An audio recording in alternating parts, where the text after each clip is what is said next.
udah di play, udah di rek maksudnya. Oke. Iya, aku juga.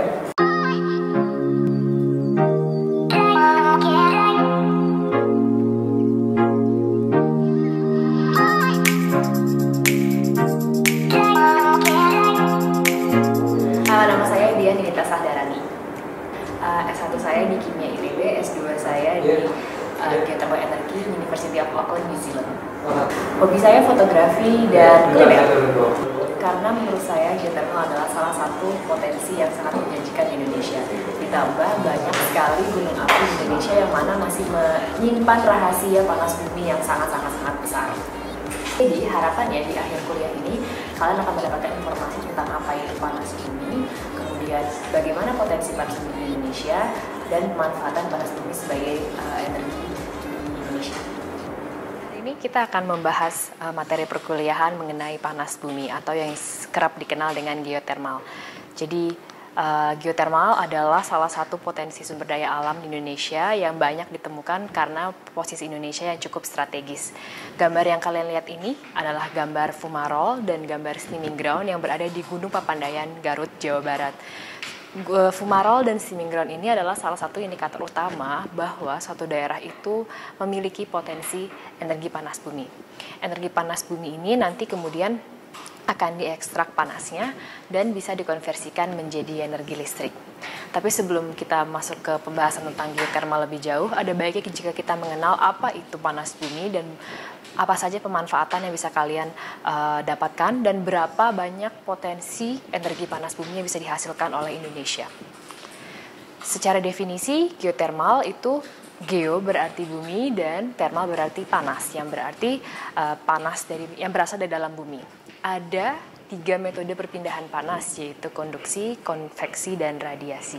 Nah, perpindahan panas yang terjadi di lingkungan panas bumi, lingkungan geothermal adalah didominasi oleh perpindahan panas secara konduksi dan secara konveksi. Nah, dari panas ini kemudian dimanfaatkan untuk menjalankan PLTP atau pembangkit listrik tenaga panas bumi. Jadi kita memiliki suatu reservoir panas bumi yang mengandung air panas, dan air panas ini kemudian diekstrak, dibawa ke permukaan, dipisahkan, dan kemudian dikonversikan menjadi listrik sebagaimana pembangkit listrik itu mengkonversikan atau menghasilkan energi listrik. Nah, konsep geothermal sendiri itu cukup unik. Kalian bisa bayangkan bahwa konsep geothermal itu mirip seperti kita sedang memasak air dalam teko. Jadi bagaimana kita mau memasak air dalam teko, kita butuh beberapa hal.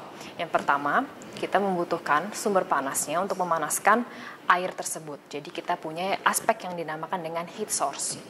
Kemudian aspek kedua, kita membutuhkan yang namanya reservoir atau wadah, dalam hal ini tekonya. Di sistem panas bumi yang kalian temukan di alam, reservoir itu biasanya memiliki besaran atau dimensi tertentu yang mana dia punya kapasitas tertentu untuk menampung air panasnya. Aspek yang ketiga yang dibutuhkan adalah airnya itu sendiri yang harus mengisi tekonya. Kalau tidak ada airnya, bisa saja yang dipanaskan hanyalah uap, dan dengan demikian nanti akan menghasilkan sistem panas bumi dengan karakteristik yang dinamakan dengan dry system. Nah, aspek yang keempat adalah clay cap, atau kalau misalnya kita memasak air, kita harus punya tutupnya. Kenapa kita butuh tutupnya? Agar panas yang dihasilkan itu tidak sepenuhnya lolos ke permukaan. Jadi energi panasnya tidak sepenuhnya terbuang. Dan yang terakhir dibutuhkan aspek kelima, yaitu adalah jalur atau jalan untuk panas dan air panasnya untuk keluar dari reservoirnya. Jadi dinamakan dengan pathway-nya, atau kalau kita ibaratkan di tekonya itu adalah corong atau mulut dari tekonya. Nah, dalam realitanya biasanya pathway atau jalur keluar dari air atau uap panasnya itu biasanya berupa kekar atau bisa berupa sesar.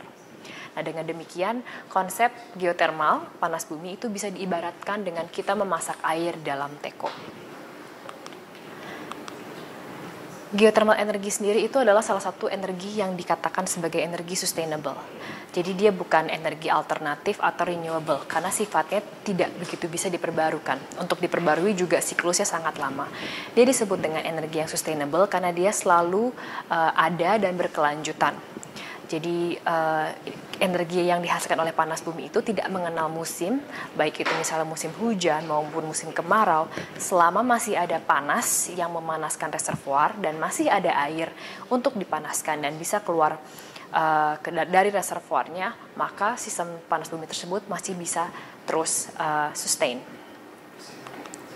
Nah, banyak orang yang berpikir bahwa energi panas bumi itu adalah energi yang tidak ramah lingkungan.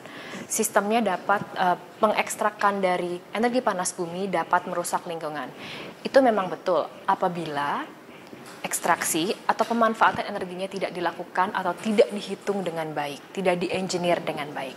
Pada hakikatnya, energi panas bumi adalah energi yang tertutup, siklusnya tertutup.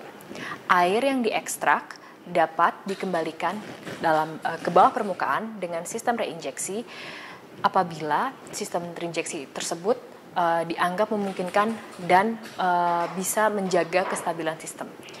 Tapi pada hakikatnya air yang diekstrak dari sistem panas bumi, dari reservoir panas bumi tidak mengganggu reservoir air tanah atau aquifer air tanah. Air yang diekstrak dari reservoir panas bumi adalah air yang berada jauh di beberapa kilometer di bawah permukaan.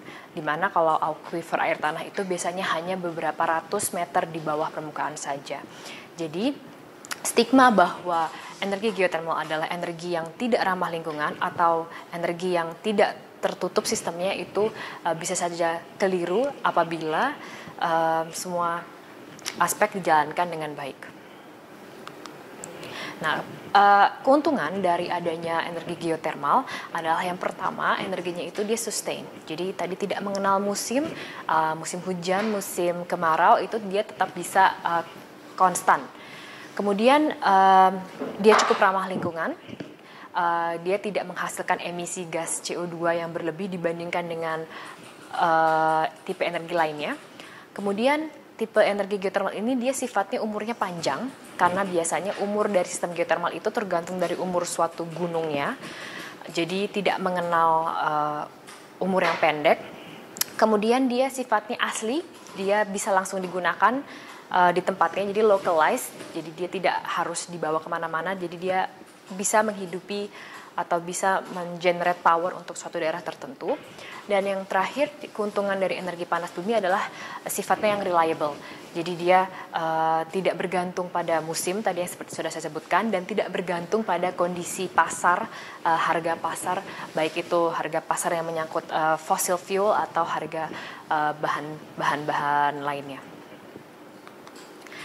Mengapa Indonesia kaya akan potensi panas bumi? Hal ini dikarenakan Indonesia itu terletak di Ring of Fire. Kita terletak di jajaran kepulauan yang memiliki banyak gunung api akibat posisi kita yang berada di zona subduksi.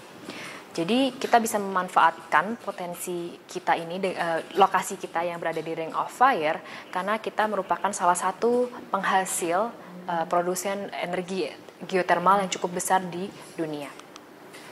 Jadi secara keseluruhan, secara global, Indonesia itu menempati posisi kedua sebagai produsen energi geothermal terbesar di dunia. Yang pertama adalah Amerika Serikat, kemudian yang ketiga adalah Filipina. Akan tetapi kita masih punya banyak potensi panas bumi yang belum terungkap dan belum dimanfaatkan sebagaimana yang sudah dilaporkan oleh ESDM di tahun 2019 bahwa kita memiliki lebih dari 20 gigawatt cadangan energi yang bisa dihasilkan dari panas bumi. Nah, berdasarkan laporan dari ESDM juga, ada beberapa WKP atau wilayah kerja panas bumi yang masih dalam perencanaan pembangunan, yang misalnya ada di Pulau Sumatera atau di Pulau Jawa maupun di Nusa Tenggara. Nah, hal ini mendorong banyak investor karena sektor panas bumi ini adalah sektor yang cukup menarik dikarenakan sifatnya yang sustainable dan sangat-sangat menguntungkan. Sekian kuliah tentang panas bumi, semoga kuliah ini bermanfaat. Terima kasih atas perhatiannya.